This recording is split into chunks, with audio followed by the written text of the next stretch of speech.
Would you believe me if I told you that there was a time when being small, having braces, and wearing glasses was so popular that every girl wished they could have them all? When I was younger, I remember being so excited that I had to get braces. I was one step closer to accomplishing my goal. Next was a pair of glasses. One day, I had an idea. I'd always see my older sister using her prescription glasses while reading, and thought if I kept reading in low light, maybe eventually I would also need glasses too. Eventually, this actually worked.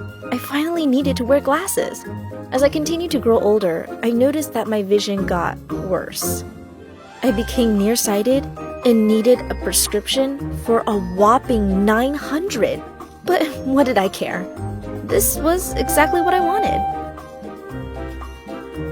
The lens of my glasses grew thicker and thicker over time that having a simple bowl of hot pot became a pain. I couldn't even enjoy my favorite meal. I really wanted to enjoy a simple meal with my friends, so I tried removing my glasses, but to no surprise, I was as blind as a bat. I couldn't see a darn thing. I couldn't even put the food in my mouth without dropping half of it on the table. My clumsy self would often accidentally break my glasses or forget my contact lenses somewhere never to be seen again. Without my sight, I would get so dizzy that all I could do was close my eyes and wait for it to stop. It got to the point where I had enough.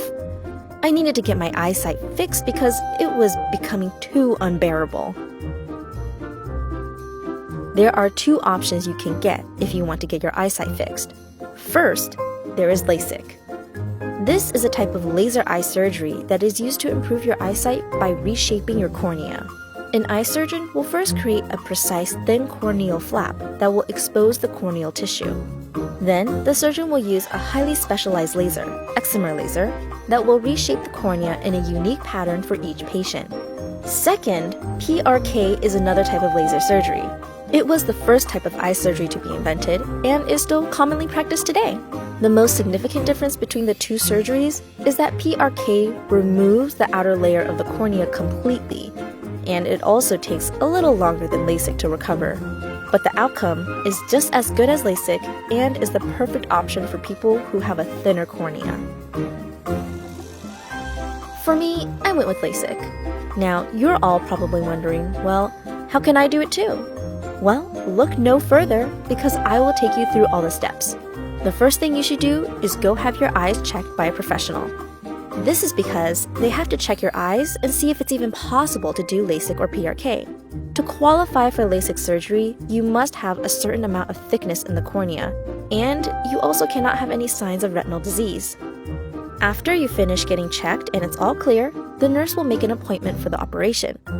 Don't forget to ask the nurse about what you should do to prepare for the surgery so that everything runs smoothly on the day. A big thing to remember is to not wear any contact lenses at all for at least 5 to 7 days before the appointment, as it can irritate your cornea.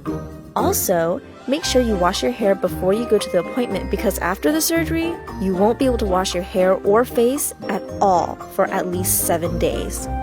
After the operation, there are also a few rules that you will have to follow. First, you can't use any makeup on your face, and second, no perfume. This is because your eyes will be very sensitive and dry, so it's best to just take it easy and let your eyes heal before putting anything near your face. On the day of the appointment, the nurse will ask you to come in early so they can double check your eyesight and do a couple more tests. The test will look at your eye pressure, measure the thickness and curvature of the cornea. This is to make sure you are 100% able to do the LASIK on the day. The nurse will also examine your irises, which might make you a little blurry, but don't worry, that's completely normal and will go away after a little bit. After the eye examination is done and there are no complications, the nurse will go ahead and book you in for the LASIK surgery. It will typically be booked for that afternoon. Because I needed glasses and already have a prescription of $900, I was super lucky that my cornea was thick enough to do LASIK. The doctor said that after the surgery, there will be a little bit of discomfort and it will take 6 months for the eyes to adjust and heal. But that after the 6 months, there won't be any more problems and I won't have to wear glasses again. After all the tests were done and my irises had settled down, the nurse came in and asked me to change into a robe. Like me, you will also have to wear a sanitary cap and sterile shoes. This is to make sure that harmful bacteria doesn't travel into the surgery room. Then you must wash your face one last time and hop into the hospital bed to prepare for the surgery. Before the operation begins, the nurse will give you anesthesia for the pain so that you don't feel anything during the surgery. I remember when I was waiting for my operation to begin, I was excited but nervous. There was a moment where I got really scared and started to have second thoughts. I asked the nurse next to me if she could stay with me in the room and hold my hand. After the doctor has put in the numbing eye drops, they will put a special eye instrument called the lid speculum to hold your eyes open. It might seem a little scary, but it is just to stop you from blinking and to make sure everything runs smoothly during the operation.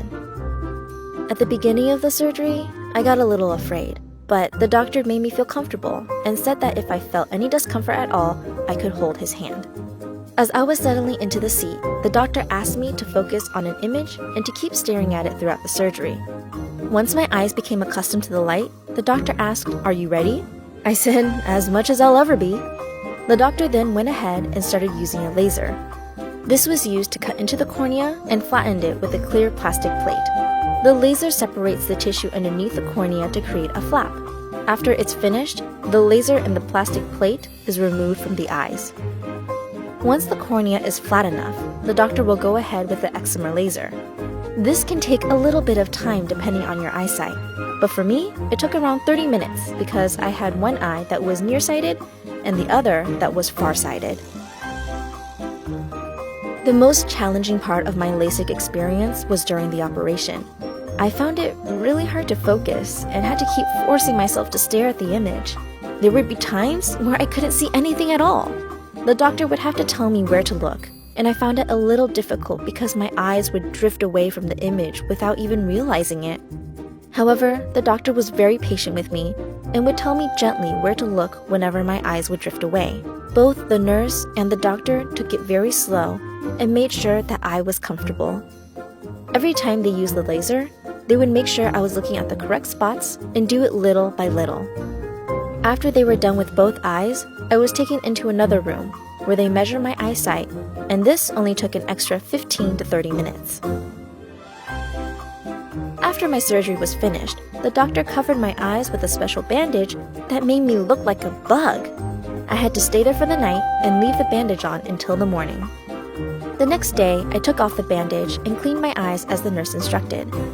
I would try to open my eyes, but it was tough. Whenever I got them a little open, everything was super blurry. Don't freak out though, it's totally normal not to be able to open them yet. This is because your eyes are still healing and adjusting. It's also very important to find someone to pick you up. Please don't drive yourself because you won't be able to see, and don't try to force your eyes open either. It will strain them a lot. Just try to take it easy and make sure a loved one is coming to get you. For me, I didn't listen, and I tried to go home by myself. It was a big mistake though, because I quickly realized that it wasn't possible. After you finish everything and you're home in bed, remember to rest. No Netflix or looking at bright lights. You have to just rest your eyes and sleep. And if you can't sleep, the doctor will give you sleeping medicine. After a few days, I went back to the doctor for my checkup. I was finally able to see more clearly, but it still wasn't 100%. So don't worry, it will get clearer after some time. A big thing to remember is to make sure that no water touches the eye at all. The eyes have to be completely dry for at least 7 days, and no rubbing them either, as it could dislodge the flap of the cornea. The doctor will also prescribe you antibiotics drops that you must use every day and artificial teardrops that will keep the eyes clear of bacteria and dryness. The eyes will be slightly irritated for a while afterwards, but as long as you use the artificial eye drops every 1 hour and the antibiotics every 2 hours, the irritation will go away, and you will have a speedy recovery. The eyesight will still not be 100% yet, but for the first time, you will be able to see the world more clearly. And soon, you will never have to wear eyeglasses again.